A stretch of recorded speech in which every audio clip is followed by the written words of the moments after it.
Regardons ce cas. Comme beaucoup de scooters électriques sont garés dans le passage, le couloir devient très étroit.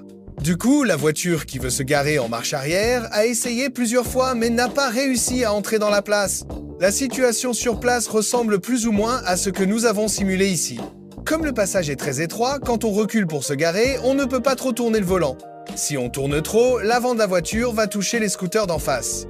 Mais si on ne tourne pas assez, la voiture n'aligne pas bien l'entrée de la place et se retrouve facilement bloquée par la voiture noire à côté. Une fois bloqué, l'avant n'a plus d'espace pour se réajuster. Tu veux avancer un peu? Impossible d'avancer beaucoup. Tu veux reculer? Ça ne change pas grand-chose non plus.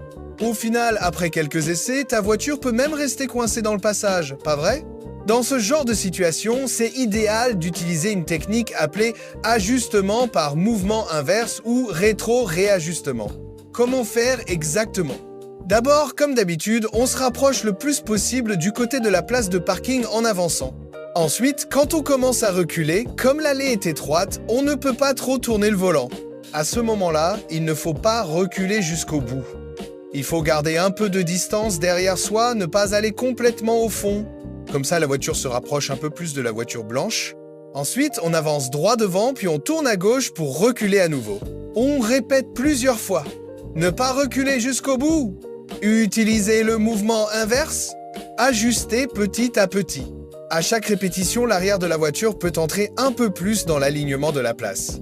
Après ça, on continue d'avancer le long de la voiture blanche, on tourne à gauche et on recule, en gardant toujours une petite marge de recul. Puis on avance droit devant.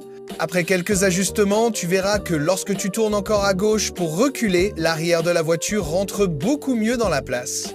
Ensuite, tu recules jusqu'au niveau du rétroviseur. À ce moment-là, tu as assez d'espace devant pour avancer en tournant le volant à droite à fond, puis reculer en tournant à gauche à fond. Petit à petit, la voiture se réaligne et une fois bien positionnée dans la place s'il y a un côté plus étroit que l'autre, il suffit de faire une petite correction latérale, avancer volant à gauche, puis avancer volant à droite, puis reculer droit pour se ranger parfaitement dans la place. C'est comme ça qu'on peut se garer en marche arrière, même dans un passage très étroit.